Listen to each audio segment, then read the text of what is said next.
Bonjour à tous, j'espère que vous allez bien. Alors aujourd'hui on se retrouve pour une petite vidéo où je vais vous montrer un peu ce que Microsoft m'a envoyé, à savoir une manette Xbox pour Windows, avec petite clé USB pour brancher ça sur l'ordi, un ordinateur MSI GL72 qui pèse environ 300 kg.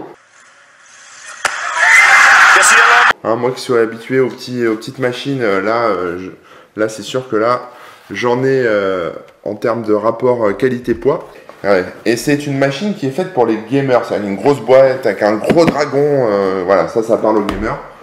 Donc on va voir tout ça. Et puis bien sûr le jeu Gears of War 4 que je n'ai pas encore téléchargé mais qu'on mettra ensemble là-dessus. Donc l'idée c'est quoi? C'est de faire une petite intro sur le matos, ensuite de vous parler de Windows en tant qu'OS pour les gamers, et puis d'enchaîner sur le jeu pour voir un peu comment je me débrouille.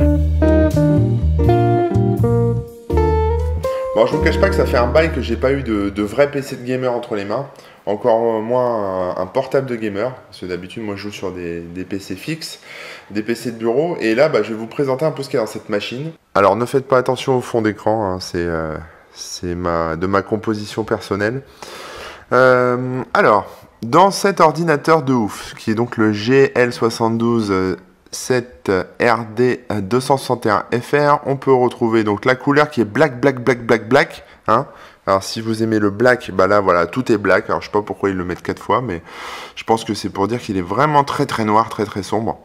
On a l'écran 17 pouces qui est anti-reflet, donc un écran mat, voilà, qui est plutôt pas mal, pas de reflet, enfin voilà, très bien. Ça c'est plutôt cool pour jouer, c'est vrai que quand on joue un peu au soleil ou quand on bosse au soleil c'est un peu galère.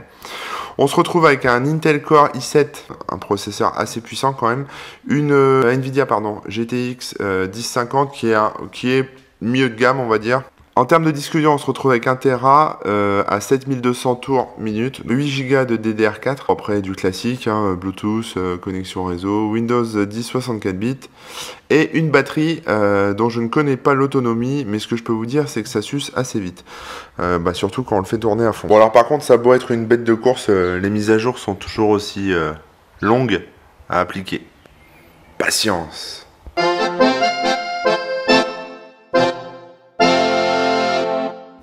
Alors maintenant, ce que j'aime bien avec les PC, c'est que sur les boîtes, en général, il y a plein de trucs pour se la péter.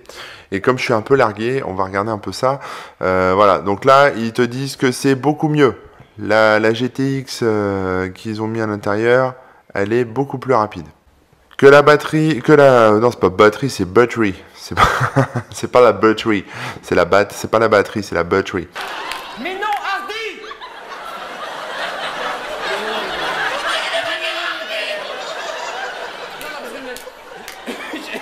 C'est que oui, voilà. C'est pas grave, on continue, c'est pas grave, on oublie. On continue. Non, ça veut dire qu'en fait, le taux de rafraîchissement de l'écran est plutôt bon. On a 4 modes de température, confort, sport, éco. Alors ça se règle au niveau du Windows, mais alors je vais vous montrer un peu. Il y a un bouton ici. Alors je sais pas si c'est pour faire le ménage dans les ventilos, mais il y a un bouton soufflerie, et écoutez bien la différence. Je sais pas si vous entendez. Donc quand on active ça, ça souffle à mort. On a aussi un petit bouton ici gaming qui va lancer en fait le Dragon Center de MSI, où on peut faire des réglages, voir un peu les stats sur les performances, et puis régler justement ces histoires de shift en mode sport, confort, éco, etc. Il y a même un mode anti-blue, donc là vous voyez ça commence à passer en mode anti-blue, mode gaming pour l'écran et standard. Voilà, donc on retrouve vraiment tous les profils, donc vous pouvez faire plusieurs profils, hein, régler tout ça là-dedans, c'est plutôt pas mal. Alors sur la boîte, ces petits malins, ils parlent de SSD, mais en fait, dans le mien, il n'y a pas de SSD, hein, c'est celui-ci à 7200 tours minute. On a là la Virtual Surround Sound, donc c'est du son 360, etc., pour bien entendre les mitraillettes, hein, c'est écrit.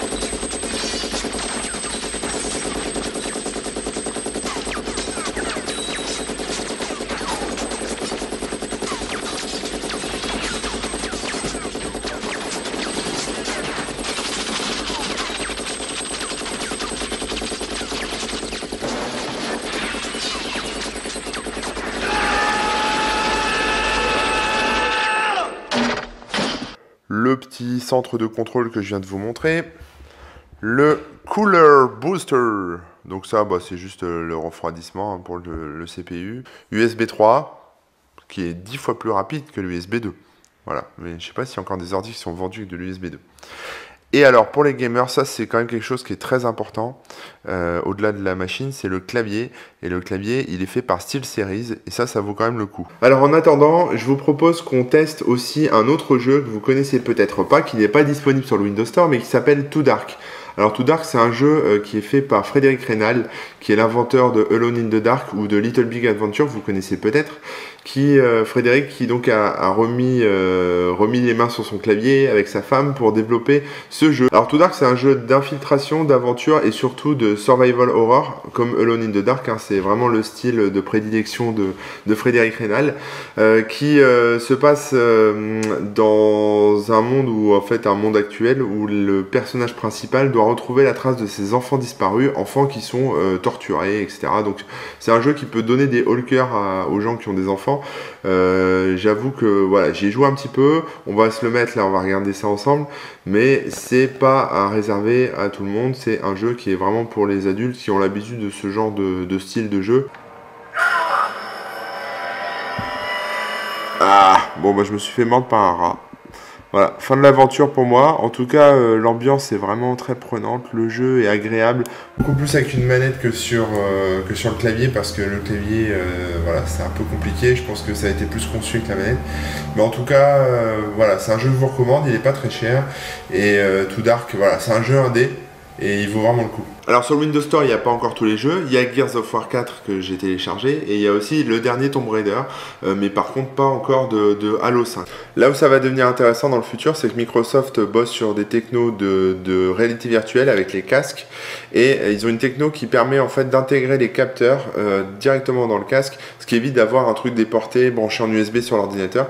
Et donc je m'attends à ce que dans les années à venir, les jeux aussi Microsoft et d'autres hein, qui se retrouveront sur la plateforme Windows 10 et probablement avec DirectX 12 soient compatibles avec ce genre de casque. Voilà, avec les constructeurs qui auront voulu jouer le jeu et qui proposeront ce genre de choses. Actuellement, les jeux qui sont proposés sur la plateforme sont assez anciens. Gears of War, il date quand même de fin de l'année dernière.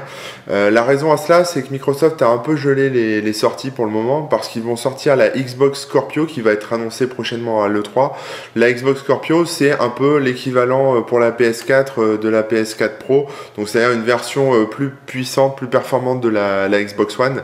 Et donc si ça vous intéresse, vous aurez plus d'infos pendant l'E3. Hein, désolé, j'ai pas de scoop à vous annoncer là-dessus, mais ça explique pourquoi certains jeux tardent à sortir. Ils vont sortir à ce moment-là pour mettre en avant la console. Et bien sûr, ils sortiront aussi en même temps sur le Windows Store, donc je pense qu'il y aura de quoi s'occuper. Alors évidemment, en attendant que ça télécharge, je vais vous montrer une petite astuce. Si vous avez fait la mise à jour Creators Update de Windows 10, il y a maintenant un mode jeu dans Windows. Donc il suffit d'aller dans les paramètres. Donc voilà, vous tapez paramètres. Et là, dans les paramètres, vous avez la petite icône Xbox avec écrit jeu. Et à partir de là, on a pas mal de choses. On a la barre de jeu qui est activée. Alors pour l'activer, la barre de jeu, il faut appuyer sur la touche Windows plus G. Cette barre va vous permettre d'avoir accès à différentes fonctionnalités, dont la fonctionnalité de streaming dans certains jeux, ou de capture vidéo, capture écran, etc. Donc voilà, il y a tous les raccourcis qui se trouvent ici. Vous pouvez les personnaliser si vous voulez. Donc ça, on testera sur Gears of War quand je l'aurai. Sur Gears of War, pardon. Ici, vous avez toute la gestion des paramètres pour l'enregistrement. Concernant la diffusion, on a aussi des paramétrages, qualité du son, etc. Le streaming, voilà, utilisez la caméra au moment de la diffusion, donc si vous voulez activer aussi votre webcam. Et bien sûr, le mode jeu, parce qu'avec le mode jeu, alors c'est écrit, je vais me rapprocher pour que vous puissiez voir. Voilà, le mode jeu, Windows 10 vous garantit la meilleure expérience possible lorsque vous jouez. Alors ce mode jeu, qui est activé par défaut sous Windows 10, avec la mise à jour Creators Update, se déclenche en fait quand vous utilisez un jeu, quand vous avez lancé un jeu, ça mobilise toutes les ressources du PC pour votre jeu. Voilà. Donc si vous avez des choses qui tournent en tâche de fond, elles ne viendront pas parasiter forcément le jeu, puisque c'est Windows donnera la priorité à votre jeu. Donc ça, c'est plutôt une option sympa en fait dans Windows, qui montre que Microsoft s'intéresse quand même aux gamers et font des petites astuces, enfin mettent en place des petites fonctionnalités qui les concernent. Ça y est, après 24 heures à me débattre avec mes connexions 3G, ADSL, 4G, etc. pour télécharger Gears of War, ça y est, enfin je l'ai. Alors un truc rigolo avec la manette Xbox, c'est que Microsoft a pensé à tout. Il y a une prise de casque en fait ici pour pouvoir brancher son casque audio pour jouer à distance en ayant le son. Par contre, ce que je trouve dommage, c'est cette clé qui permet de faire la liaison radio. C'est dommage que MSI n'ait pas intégré ce support-là directement dans son ordinateur. Et sinon, mon code pour télécharger Gears of War contient le couple de lettres XP. Coïncidence? Je ne crois pas. Bon alors attention, c'est parti. Première partie de Gears of War de toute ma vie. Ça charge. Ok, eSports, Las Vegas Supporter Pack. Donc déjà, j'ai pas encore commencé, il veut déjà me vendre des trucs. J'ai reçu déjà des récompenses. Waouh. Récompense journalière, récompense journalière. Plein de récompenses. Panique bataille, personnalisation inventaire. Bon écoutez, on va faire la campagne. Moi j'ai pas encore testé ce jeu. Je sais pas ce qui m'attend.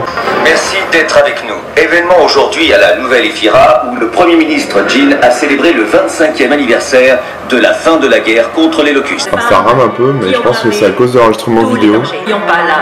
Oh là là, il est fatigué le héros là. Ça mitraille, mais bon pour l'instant c'est le film. On va le regarder quand même, hein, on va pas...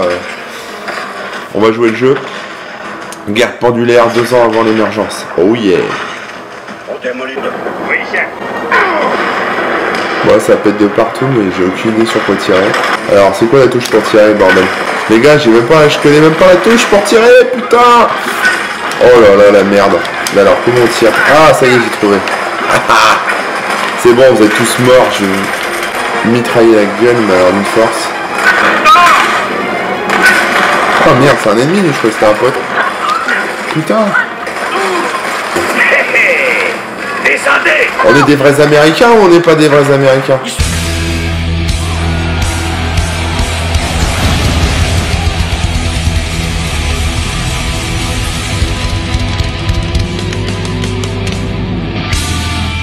Putain de merde. Allez hop. Bim, t'es mort. Allez, bim, chacun son tour. Attention, le novice, il apprend vite. Allez, bim. Explosion. J'ai l'impression que mon soldat est quand même un gros patapouf. On se retrouve au labo. Faites pas attention au bordel. Ah bah oui, il y a des morts partout. Des petits bouts de viande sur les murs. C'est parti, voilà, ça vit. Allons-y. C'est la guerre. Bon, allez. Vous savez ce que vous avez à faire, on élimine les gardes. Ouais, alors je sais ce que j'ai à faire. Et ce que j'ai à faire, c'est finir de monter cette vidéo. À gagner cette guerre. Si on bosse bien, le système sera effacé. C'est rédiger cet article. Une offre qu'ils ne pourront pas refuser. Et c'est pas jouer toute la journée parce que c'est pas mon métier. C'est bon, on est dedans, allons-y. Faut que je demande des cours à Squeezie. Ah Descendez. non mais tu restes poli. Oh là là, oh non mais toi tu vas te calmer parce que... Allez, bim. Et bim. Et bim. Bim.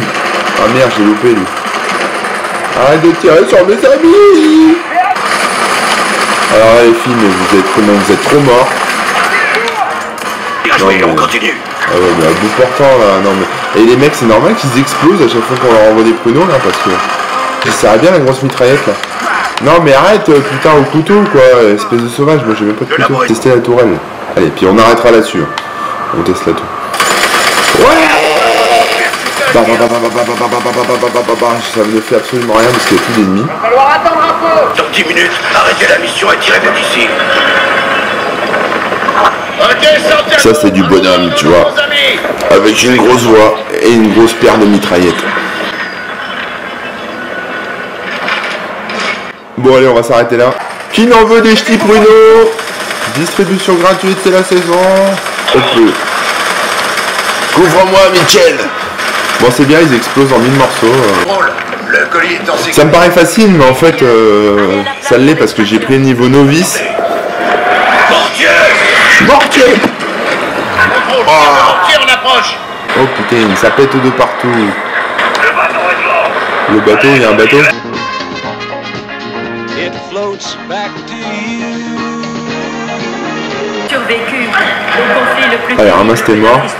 Dépêche-toi. Plus tard, un nouveau cauchemar.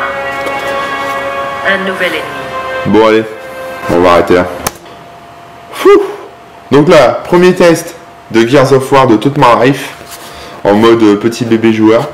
Et bah, ça s'est plutôt bien passé. Je trouve le jeu très très cool. Voilà. Donc maintenant, on va regarder la vidéo, ce que ça donne. Parce qu'avec Windows 10, on a cette fameuse gaming bar, cette barre de jeu, qui nous permet donc d'enregistrer des vidéos. Donc si vous voulez streamer de manière simple et rapide à partir de Windows 10 sans vous prendre la tête avec des jeux qui sont compatibles, il faut activer la barre gaming, donc en appuyant sur la touche Windows plus la touche G, et lancer le stream qui sera fait automatiquement sur le site bim.pro. Donc il n'y a pas de multi-site de diffusion comme Twitch ou d'autres, c'est vraiment bim.pro qui est utilisé. Donc c'est un choix, à vous de voir, votre communauté se trouvera peut-être là ou pas, voilà. Mais il y a quand même des gens qui streament pas mal là-dessus, donc je pense que c'est plus simple pour eux, il n'y a pas besoin de matériel, il n'y a pas besoin de quoi que ce soit, et il y a juste besoin d'appuyer 2 touches et c'est réglé. Donc je trouve ça plutôt pas mal. Ce test arrive donc à sa fin, j'étais plutôt content de me remettre un peu à jouer. Les jeux sont vraiment sympas, la machine marche bien, effectivement le jeu ne rame pas quand on n'a pas le mode vidéo. Par contre, dès qu'on stream ou dès qu'on passe en mode enregistrement vidéo, il y a quelques petits ralentissements, mais ça je pense que ça doit être à peu près sur toutes les configs. J'espère que ce test vous a plu et je vous dis à la prochaine, ciao!